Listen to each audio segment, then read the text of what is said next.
Buenas tardes.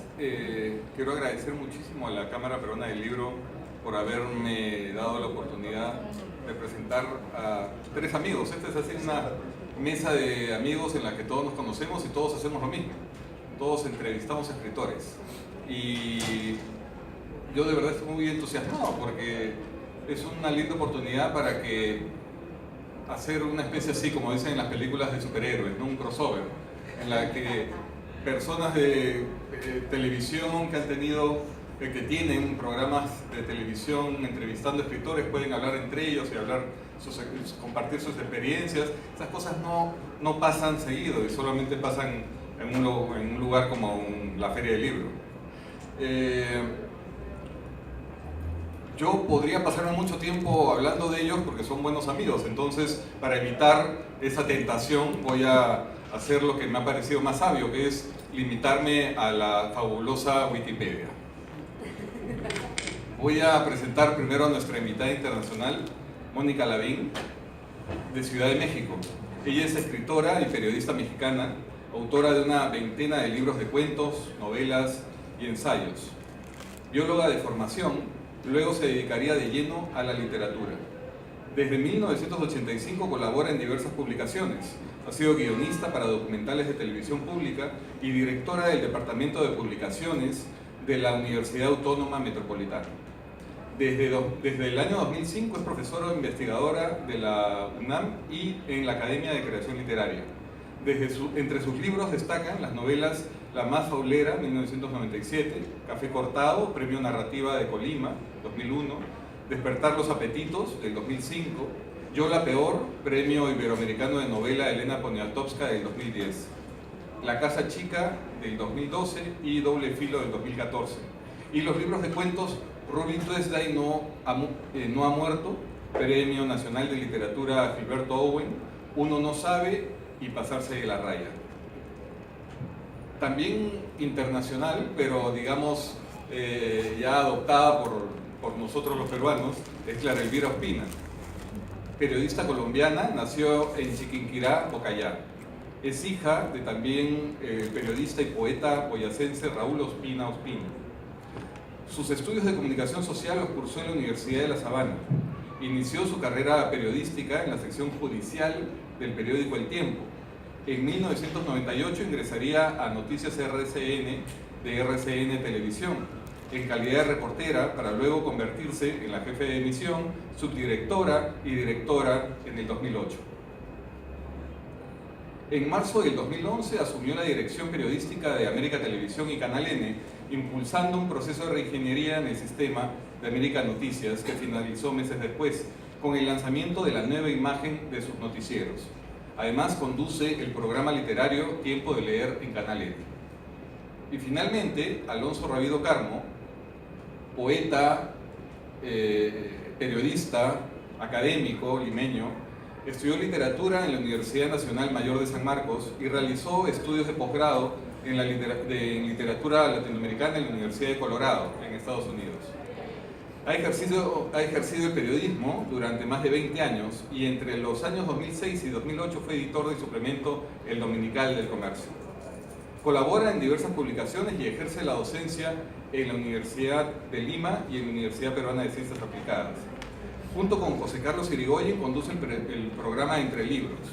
Y si nos ponemos a destacar su bibliografía, veremos, por ejemplo, el libro de la recolección de entrevistas Animales Literarios, que es un libro de entrevistas a escritores, y sus poemarios Quieto, vago sobre el espejo y En un purísimo ramaje de vacíos. Bueno, ya por esta presentación ya pueden darse cuenta de que esta mesa va a estar bastante potente. Los moderadores siempre tenemos que tener un perfil bajo ya llegó mi nombre, gracias. Ya tengo identidad, muchas gracias. Como les decía, los moderadores tratamos de buscar un perfil bajo, pero quiero robarles 3 minutos para contarles una historia, y de repente esta historia nace la conversación.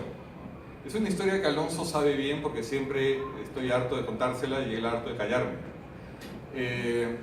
Cuando yo tenía 18 años y ya estaba haciendo entrevistas a escritores, me pidieron en una revista, en la revista en la que yo escribía, que fuera a entrevistar a Mirko Lauer por el nuevo número de la revista Hueso Húmedo. Yo, bestial, lo dije, muy bien, respeto muchísimo a Mirko, y fui a la presentación que se realizaba en la estación de Barranco.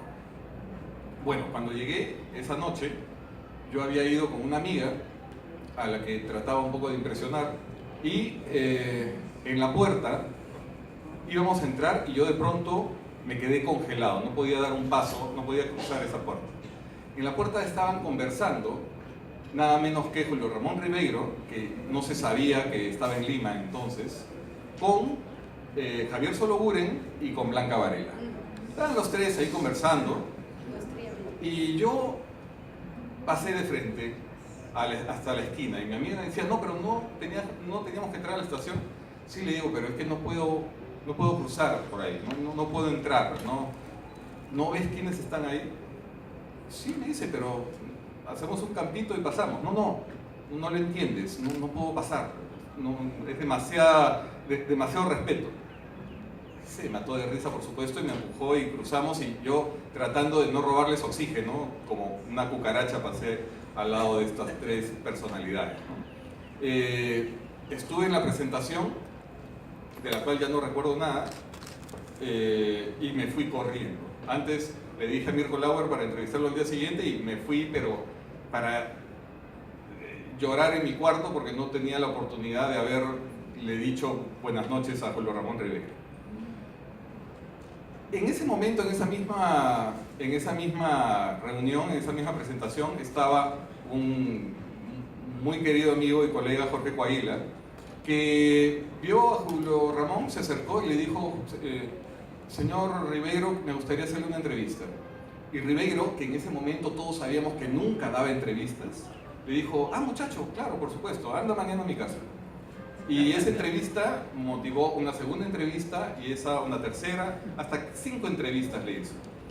Y Ribeiro más tarde diría que fue hermoso haber conocido al señor Coahuila porque él tenía mi misma edad.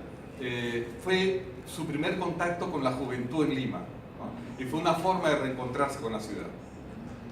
Bueno, siempre me ha quedado en mi memoria esta anécdota porque después de eso que me pasó, dije, nunca más la admiración me va a jugar esa pasada. Nunca más la admiración me va a congelar frente a la persona a la quien admiro. Entonces, quería compartirles esta anécdota para preguntarles cómo ustedes, que también admiran a estos grandes escritores, que también han tenido que pasar por esa barrera de la admiración a la acción, ¿cómo han sabido enfrentar a esa pregunta que nos nace a los que comenzamos a hacer entrevistas? ¿Qué le pregunto? No sé quién quiere comenzar. Le invita, por favor. Me lanzan al ruedo. Bueno, gracias por estar aquí. Bueno, me encanta ser invitada, parte de la delegación mexicana que está invitada en esta feria que veo espléndida, porque ya había tenido la oportunidad de estar unos años antes y eso me había dado la oportunidad también de conocer a Enrique en otro viaje con los periodistas, a Clara en un viaje pasado y ahora a Alonso, y eso, estos puentes los hacen las ferias, no solo con los lectores, sino entre nosotros, y eso es fantástico. Es buena pregunta. Mira, yo ahorita que estabas hablando yo no sabía que me iba a dedicar en algún momento, que yo escribo cuentos, novelas, que me iba a dedicar también a entrevistar, porque quiero sostener una conversación, ¿no? sobre el quehacer literario con mis pares, con los más jóvenes y también con los que nos imponen, los que admiramos muchísimo y que creemos que son inaccesibles. Y yo diría que hay una entrevista que se me fue, como a ti, pero que se me fue porque me quedé muda, porque no me atreví a romper el silencio, porque ni siquiera iba a entrevistarlo, pero en una playa de México, en Zihuatanejo, donde solía ir Julio Cortázar, yo no lo sabía, caminando por ahí, por la playa así se llama, de las gatas. De repente, un hombre muy grande, escogemos mi hermana y yo tendernos así en la playa, en un pedacito muy vacío, y de repente se levanta un hombre muy alto, de piel oscura, y entonces casi nos tapa el sol, y le digo a mi hermana, es Cortázar. Y mi hermana me dice, habla con él, habla con él. Y yo, con el deseo de decirle algo, de decirle que me gustaba mucho tal cuento, de decirle cualquier cosa, lo único que pude ver es cómo caminaba hacia el mar, cómo entraba en el agua y salía con el pelo escurrido, así esa figura enorme, y se volvía a tumbar, y yo no iba a interrumpir su anonimato, su silencio, su espacio con su mujer, Carol Dunlop, que estaba ahí, pequeñita, muy blanca, pero fue mi privilegio, digamos, esa cercanía que no se pudo romper con palabras, porque cuando entrevistamos lo que queremos hacer es entrar en el diálogo, en el intercambio de palabras. Y alguien que me imponía mucho, que tuve una de las visitas de una delegación canadiense a la Ciudad de México, Margaret Atwood, pude platicar con Margaret Atwood, a la cual me dijeron que si yo podía acompañarla a estar pendiente de ella, ¿no? Y pues yo no nada más estuve pendiente de ella, o sea, sí me atreví a que hiciéramos, a hacerle una entrevista, pero esto fue muy sabroso porque ya había tenido la oportunidad con ciertos días de convivencia, de acompañarla al café, de indicarle dónde estaban cosas, de respirar su personalidad. Había leído algunos de sus libros, pero ver que Margaret Atwood tenía una astucia, un sentido del humor cáustico, una cierta sagacidad muy sabrosa, qué le gustaba, cómo se llevaba con el marido, que también había sido escritor y había dejado de escribir cosa rara para que ella se dedicara a escribir. Digamos, él protegió ese espacio de soledad y bueno, de todo eso le pude preguntar, gracias a la convivencia, y creo que ahí tenía yo ventaja. Esos días de cercanía me dieron la posibilidad de que las preguntas que yo pensaba en ese momento adecuadas surgieran. Luego, cuando ganó el premio Príncipe de Asturias, yo tenía esa entrevista que no había sido publicada, ¿no? A ver, sigo yo.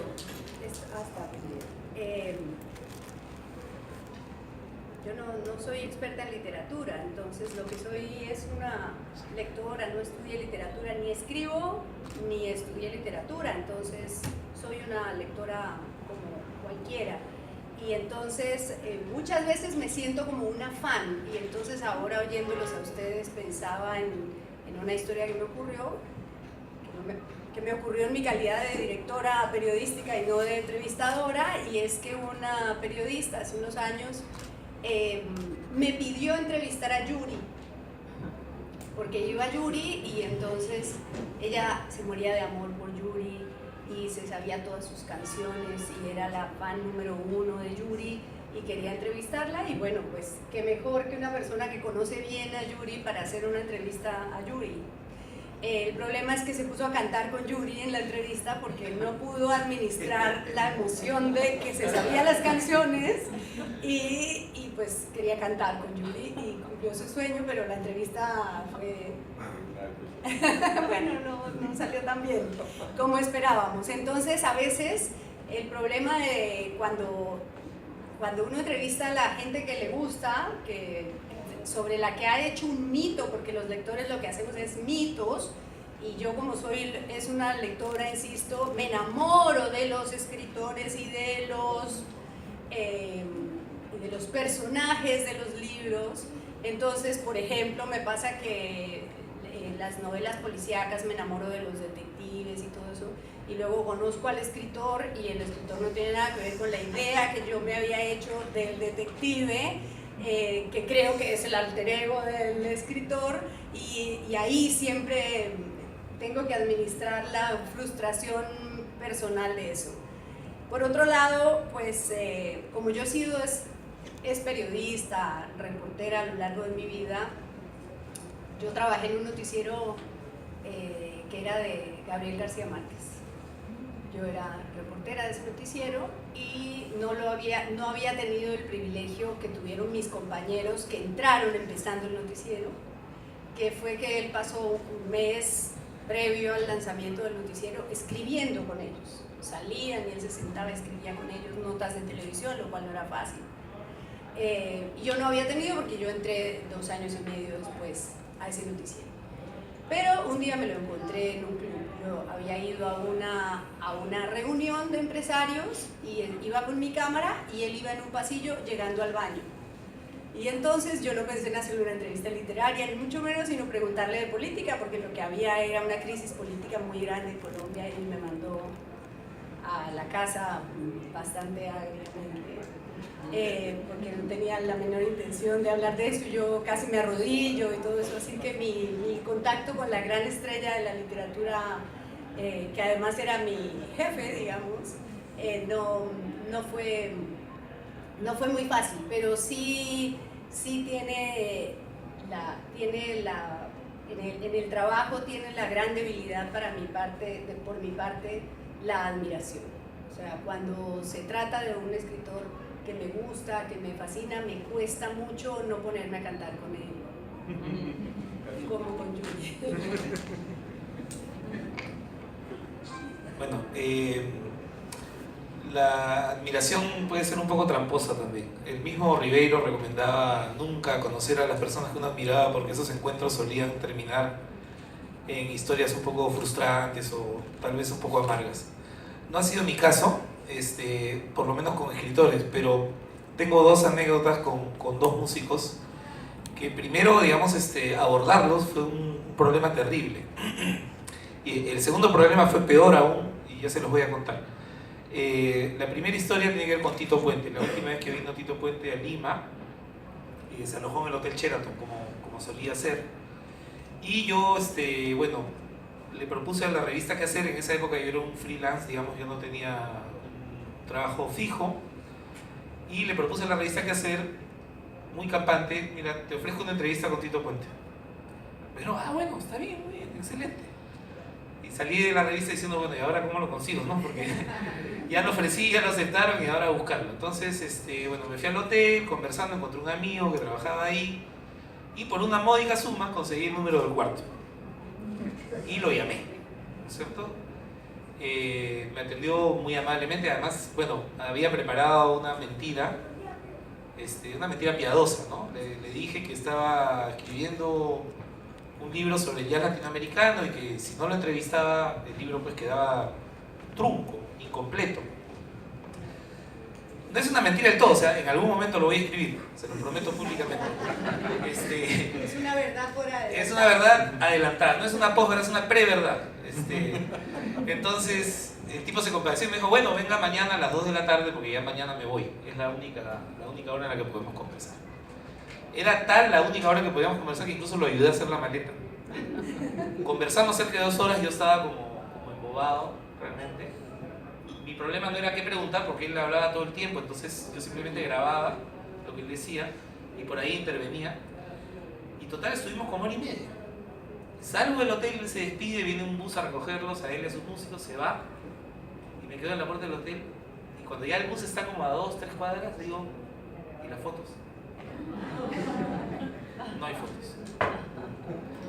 Entonces, ahí, bueno, un amigo me salvó la vida. El día anterior, Tito Puente había hecho un concierto en una calle de La Victoria, gratuito, y en el escenario había estado Hermann Schwarz tomando fotos. Tal fue mi desesperación que empecé a llamar gente, y por ahí Germán se enteró. Me dijo, no te preocupes, te presto unas fotos que tengo acá. Con una generosidad pues maravillosa, ¿no? Esa es la primera historia. La segunda historia es también con otro músico, en este caso un cubano, Paquito de Rivera, había venido a Lima y se alojó en el Hotel Hacienda de Miraflores.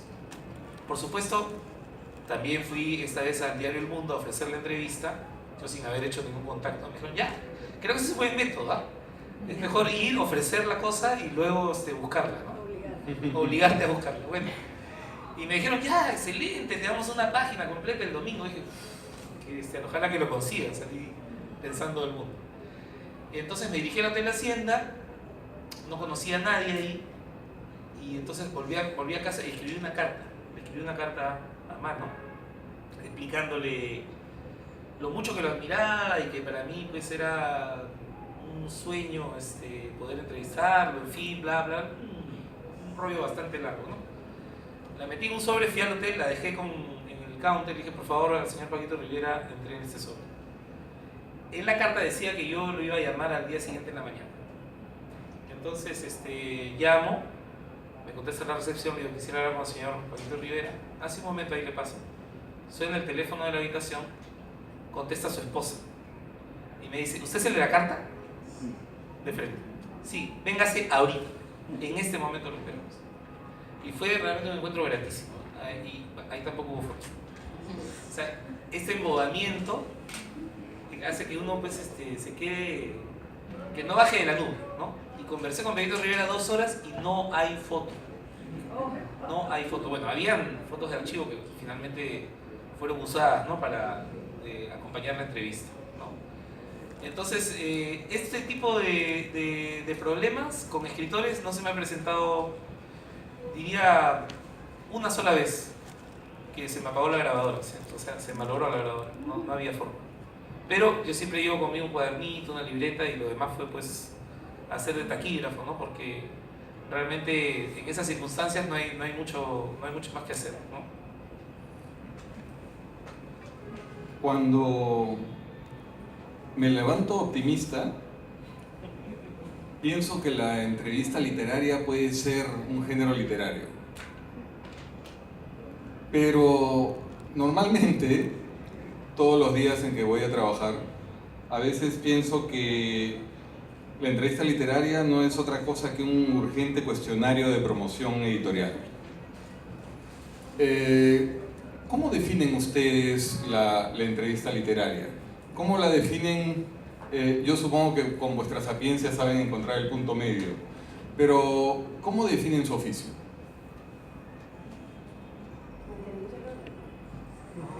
Son malísimos, ahorita lo revertimos. Yo creo que el reto de la entrevista, bueno, es que estás estableciendo un puente con un lector, un puente de comunicación, ¿no?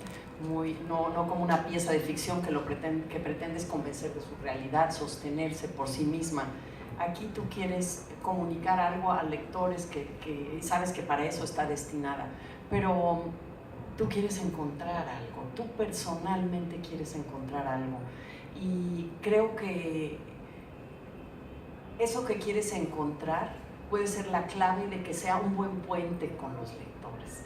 Es decir, tus lectores no necesariamente son iniciados y expertos en el autor o en que vas a entrevistar, se los tienes que, como tú dices, esta parte de promoción, tienes que de alguna manera establecer algún tipo de provocación. Ahorita me llamaba la atención cuando tú hablabas tu cierre, que dices, a mí a veces también me dan ganas de cantar. Dije, bueno, es el oficio del periodista que sabe cómo cerrar, que casi sabe cómo le pondría de título a la nota. Y cuando ya publicas una entrevista, ¿no? Cuando la piensas en el impreso, porque estoy pensando en el impreso, me parece que la entrevista oral en televisión o en radio es otro tipo de reto distinto, porque además por la voz el autor se hace evidente, ciertos rasgos de su personalidad, pero en el impreso hay que hacer ver al entrevistado a través de tu propia mirada y de tu propia experiencia de estar frente a él y del orden de las preguntas, que no necesariamente es el orden en que las hiciste. Entonces hay todo un trabajo de edición, pero quizás ya me estoy desviando como de la parte, estoy hablando como de la parte de presentación, pero creo que el corazón es hacer una pregunta que uno, de verdad, creo que tiene que ser uno muy auténtico en la entrevista, es decir, no estoy al servicio de la promoción del libro, sino yo hay algo que quiero saber, que puede tener que ver con una curiosidad también de mi propio oficio o no, porque sucede con otras áreas donde se entrevista. Creo que hacer esa pregunta que revela algo íntimo, profundo, no obvio y evidente de un escritor, es quizás la clave, porque yo me acuerdo, entrevisté a Elena Poniatowska, muy entrevistada, y no logré hacer la entrevista que yo quería hacer, es decir, no logré una entrevista distinta, una revelación no conocida, y creo que ese es nuestro reto, cómo encontrar eso que lo hace único, especial, cercano al lector y que por algo vas a querer leer su libro, ¿no? O leer otros libros o estar en la esfera del quehacer de este autor. Sí. No sé qué piensas. Yo creo que ha estado en un punto que es importante en esta discusión, que es que la entrevista de prensa es completamente distinta a la entrevista de televisión. Digamos, y yo solo puedo hablar de mi experiencia de televisión, que tiene mucho de promoción, pero no porque estemos haciendo un mandado, una diligencia para una editorial, ni mucho menos, sino porque, al menos en lo que yo he pretendido hacer, lo que quiero es que haya gente no alcanzada por los libros, o no necesariamente tocada por el amor a la literatura, que vea, esta historia me parece interesante, voy a leer. Porque la televisión no es un medio, no al menos donde estamos nosotros, un medio especializado, donde la gente busca claves sobre la construcción literaria, sino historias. Realmente los seres humanos vivimos de que nos echen cuentos. Entonces, lo que yo trato de hacer, que es completamente distinto a lo que haces tú, lo que hace Enrique, que es una construcción diferente sobre un mundo de un autor, es decir, este libro está chévere. Este libro cuenta esta historia que a usted le puede interesar porque entonces es diferente. Ahora, ahí lo que hay es una dificultad inmensa, que es que no todos los que escriben bien hablan bien. Entonces, cuando tienes en televisión un tipo que escribe fantásticamente, que la historia es buenísima, que el libro es súper taquillero y que piensa 30 segundos antes de empezar a contestar y que le cuesta mucho trabajo ser hábil con la expresión, pues eso en televisión es muy complicado. No había pensado en eso, podría tener usted razón, y vas pensando, ya van 10, 15, 20 segundos, contésteme por favor.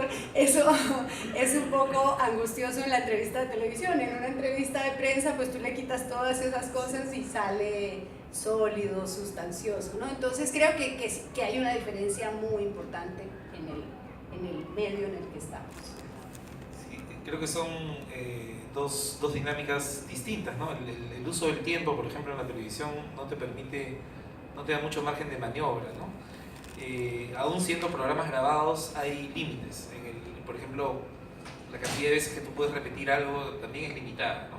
Tampoco puedes quedarte toda una tarde para un segmento de 5 minutos. Entonces, el uso del tiempo es una cosa. Entonces, una entrevista más demorada, digamos, en un café, en una sala, una entrevista grabada hecha para libro o para una revista que te permita un relato mucho más largo, es otra cosa, ¿no? Ahí uno no ve, hay muchas costuras que uno no ve, ¿no? Y por otro lado, el tema de la coyuntura creo que es importante porque la coyuntura, pues, lamentablemente a veces nos ahoga, no nos permite ver más allá de la cuestión puramente informativa, ¿no? Y a veces esa es una urgencia que hay que cubrir y luego no hay forma de parchar nada, ¿no? Pero digamos, en mi caso personal, digamos, yo he tenido la suerte de, por lo menos en los últimos 2 años, trabajar entrevistas de un aliento mucho más largo, ¿no? Y coincido con ustedes en que hay que buscar justamente una revelación, ¿no? El año 2000 tuve la suerte de entrevistar a José Saramago y digamos, la revista donde yo iba a publicar esta entrevista, el editor me dice, tiene que hablar de política. Por supuesto, ¿no? Sí, Saramago, digamos, vivía de la política prácticamente. Pero yo dije, bueno, no es el único tema, ¿no? Debe haber más en él, debe haber otras cosas. Y bueno, hurgando, fue una entrevista muy larga, que duró casi 2 horas. Si hay foto. Y encontré, por ejemplo, en su historia personal que él no había terminado la secundaria y que había estudiado en una escuela técnica y se había graduado de cerrajero, ¿no? Y que él empieza a leer gracias a su mamá, que lo llevaba cuando era niño, lo sacaba de su pueblo y iban a la ciudad a hacer compras, y la compra para él era una novelita policial que él devoraba, por supuesto, mientras esperaba que su mamá regresara de terminar las compras. Entonces era toda una historia fabulosa. Dije, pero ¿Qué pierde de tiempo hablar con este señor con una historia de vida tan rica? Ponernos a hablar sobre el comunismo, la tercera vía y la democracia. Bueno, hablamos, obviamente, hablamos de eso, pero había mucho más por revelar. Entonces, ahí hay dos cosas, ¿no? Lo que uno busca, eso por un lado, y lo que dijo Mónica, que es la comunicación con el lector. ¿Qué es lo que yo quiero decirle al lector sobre este autor con el que yo estoy conversando, ¿no? Entonces creo que son ahí dos puentes. Un puente va hacia uno, en el sentido de buscar una revelación, y el otro puente va hacia los lectores que van a leer ese texto, ¿no? Entonces creo que hay un doble juego ahí que es importante saber manejar. Incluso la parte emotiva, es que ahorita estaba pensando, es muy interesante en la entrevista cuando tú ves que se quiebra, que el entrevistado no quiere hablar de cierto tema, Exacto. que le preguntas de la familia, no quiere que tú te metas en esa zona, y esa es una revelación en sí misma, los silencios, ¿no? Los silencios, los gestos. Y eso es muy interesante también.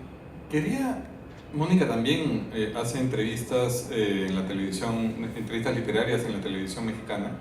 Quería preguntarles un poco sobre la televisión como espacio para hablar de literatura. Porque si esta mesa se hubiera organizado de repente hace unos, no sé, pues algunos años, estaría vacía, ¿no? Porque realmente, o sea, habíamos vivido años en que la presencia de la cultura, ya no voy a decir de la literatura, sino de la producción cultural a secas, la televisión era completamente reflectante, o sea, no había espacio, y si había era justamente para sacarla de ahí, ¿no?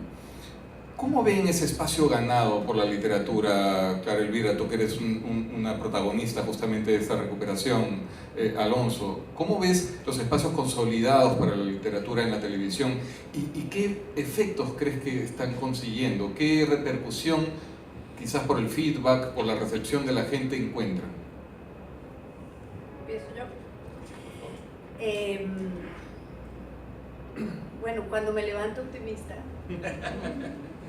creo que podemos capturar a cierta gente que le damos una buena idea. Hay como alrededor de la gente que no lee, hay un montón de mitos. Uno es que no leemos tanto. Yo creo que las estadísticas, si hay 2 personas y uno tiene 4 carros, después dicen cada uno tiene 2 carros. No, pues no es así. O sea, sí hay gente que lee más libros y hay otros que nunca han leído ni leerán ningún libro.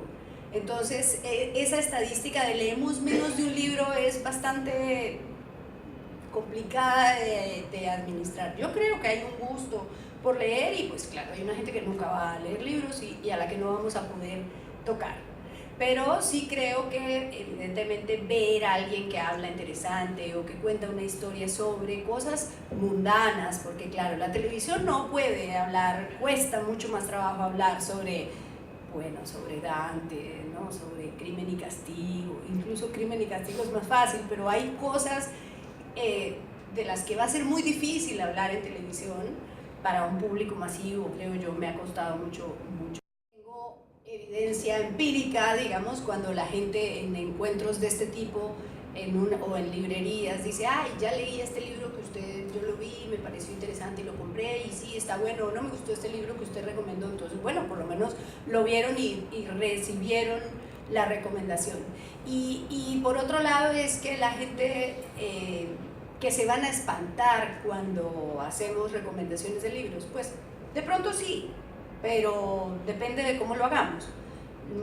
Por lo menos yo lo que he encontrado es que tengo que ensanducharlo entre las noticias y hacerlo cortico y rapidito para que la gente diga, no van a hablar de libros, me cambio, y de pronto alcanzamos a alcanzarlo. La ciencia de la televisión, si se puede hablar de ciencia, es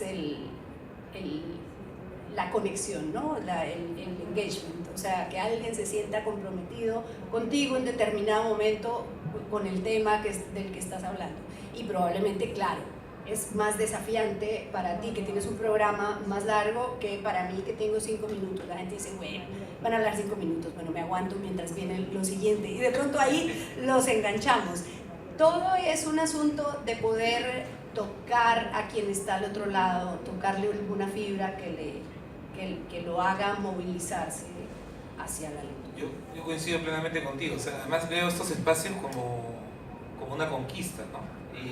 Pero por otro lado, creo que el problema de fondo, me parece, no es simplemente reclamar que haya cultura en la televisión.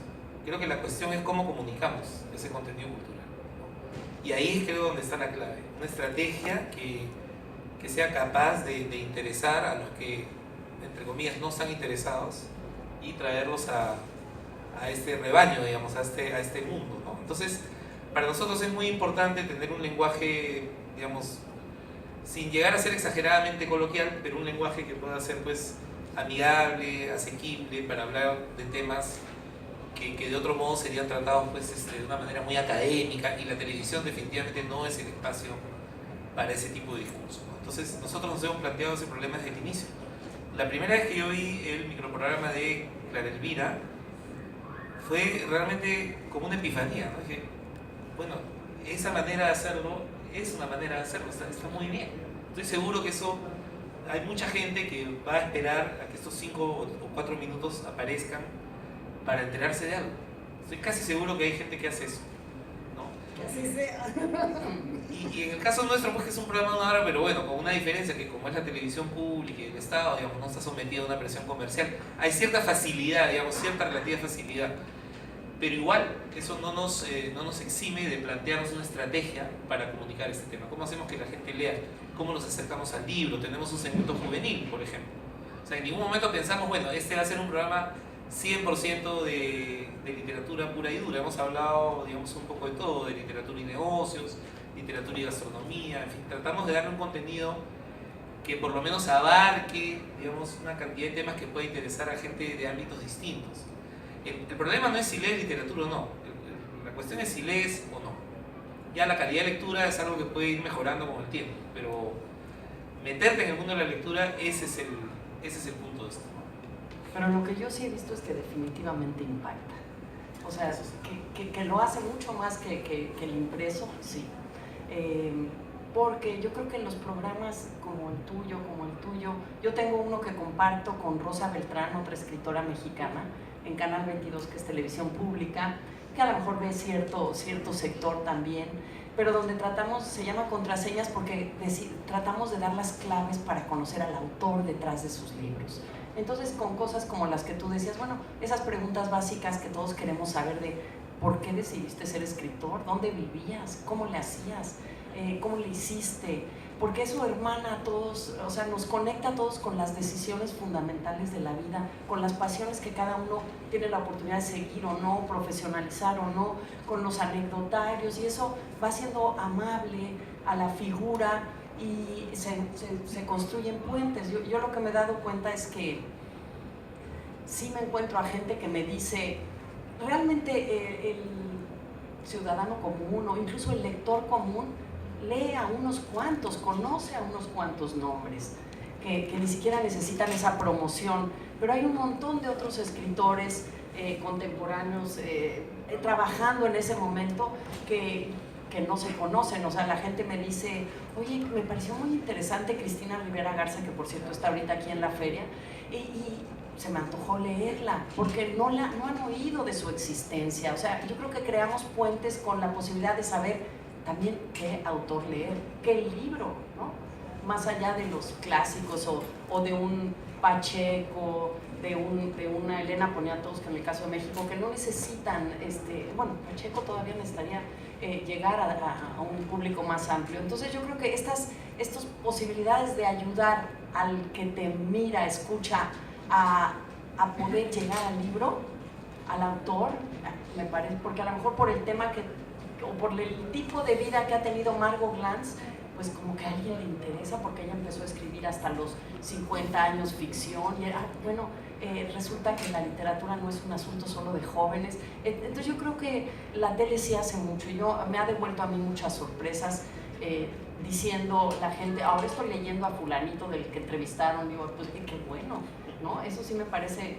Y lo que yo veo es que en contra de la televisión, el impreso, tengo un libro de entrevistas que se llama México Contemporáneo, donde entrevisto no solo escritores, sino también a chefs, a Gael García Bernal, arquitectos, como a los mexicanos que ahorita están haciendo algo propositivo, creativo en diferentes zonas o áreas o ámbitos del arte, y me doy cuenta que la gente no lee entrevistas, la gente las va a ver en televisión, las va a escuchar en el radio, cuando ya son escuchas de un programa específico, pero leer entrevistas, a mí lo que me preocupa es, hay lectores de entrevistas, porque tengo el libro con fotos, porque iba un fotógrafo y retrataba a Gael García Bernal, a Guillermo Arriaga, que también estuvo por aquí, el cineasta, guionista y también novelista, unas fotos muy padres porque tienen su propio discurso las fotos, porque arranca algo el fotógrafo de los personajes con los que yo converso, pero siento que es muy difícil hacer que el lector llegue al libro de entrevistas.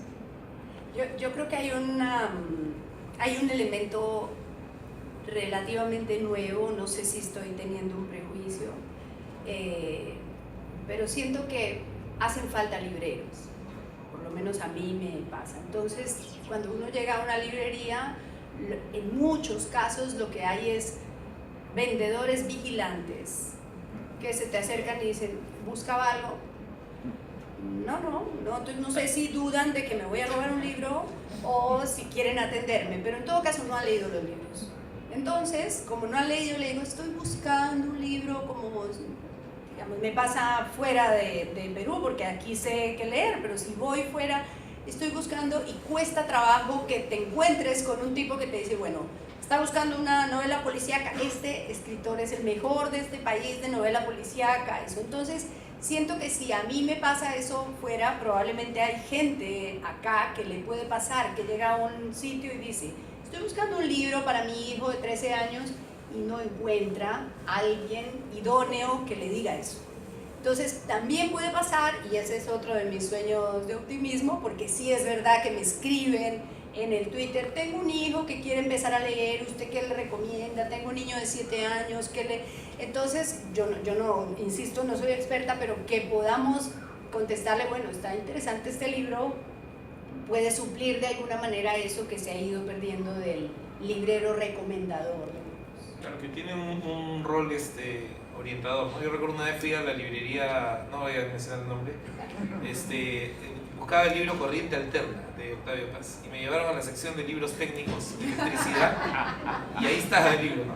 Efectivamente, ¿Sí? ahí estaba, Corriente Alterna, porque dije, oye, pero esos son ensayos sobre literatura, poesía, no tiene nada. Ah, gracias, me dijo, gracias por cambiar de lugar.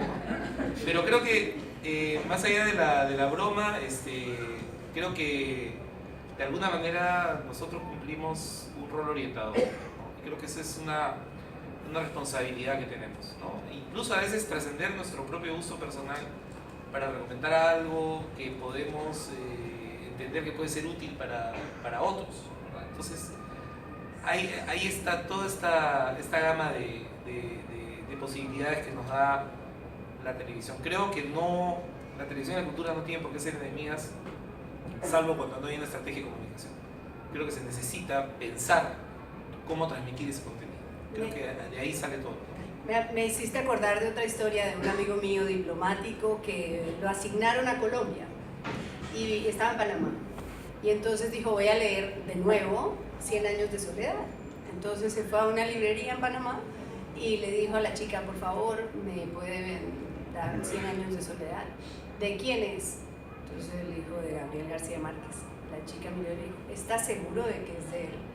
Y él dijo, no, creo que me voy a otra librería. No es este el sitio. Copiándonos un poco del rigor de la televisión con el tiempo, ya estamos excedidos de tiempo, pero pedí una pregunta del público. ¿Quién quisiera hacer una pregunta? A ver. ¿Qué tal? Buenas tardes. Me quedé pensando en la anécdota. Inicial de Jorge Coahuila con Ribeiro. Yo a Jorge también lo conocí comenzando en los 90 en la Universidad de San Marcos. Y cuando lo conocí, él respiraba, comía, dormía, soñaba con Ribeiro.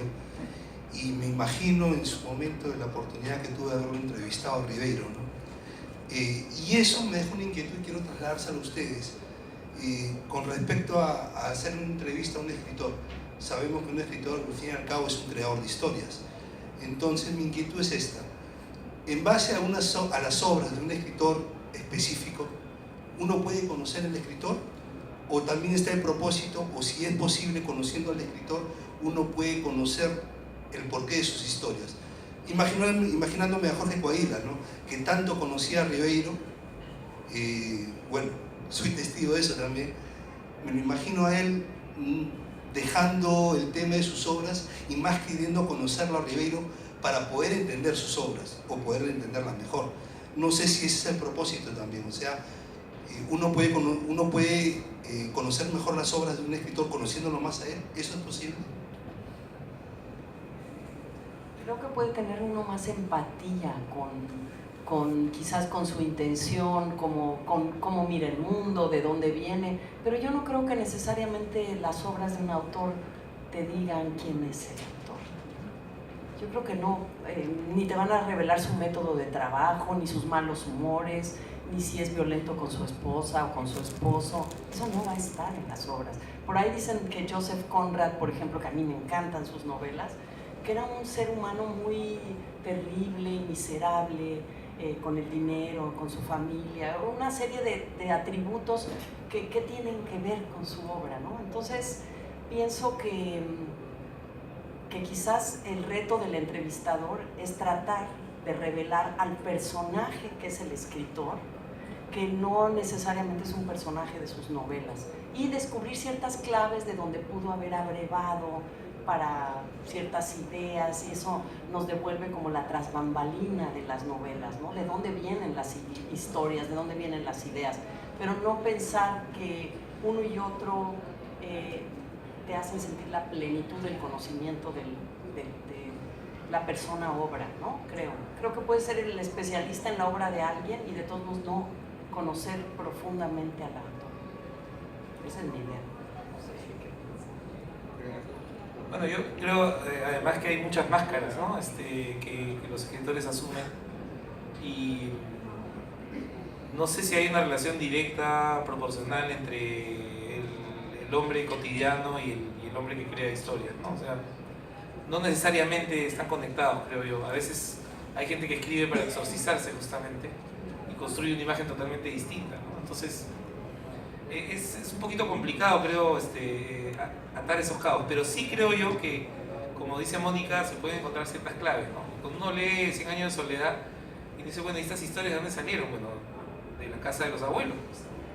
Ahí es donde García Márquez escucha eso escondidito atrás del sillón, porque como no lo dejaban estar con los adultos, él se ocultaba a escuchar las historias, pues, que contaba el abuelo sobre la guerra y todo esto.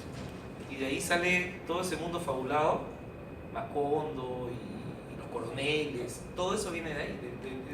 Es prácticamente el mundo de su infancia pasado por una cantidad de filtros y luego hecho arte narrativo, ¿no?, muchos años después.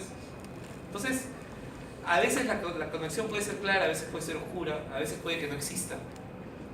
Entonces, pienso en alguien como Pessoa, ¿no?, que creó tantos heterónimos y que era él solo tantos mundos, ¿no?, en una sola persona. No, me refería simplemente a sensibilidad, a temores, o sea, que un escritor podía trasladarlo. Yo creo que sí, que en la obra siempre hay señales, la obra siempre puede arrojar señales, ¿no? De eso sí, no me cabe duda. Muy bien. Amigos, Clara Elvira, Mónica, Alonso, han dicho palabras han sido tan elocuentes y tan sabios que ya los admiro más. Me voy a quedar así, como con Julio Ramón congelado. Muchísimas gracias a ustedes, muchísimas gracias a ustedes por venir.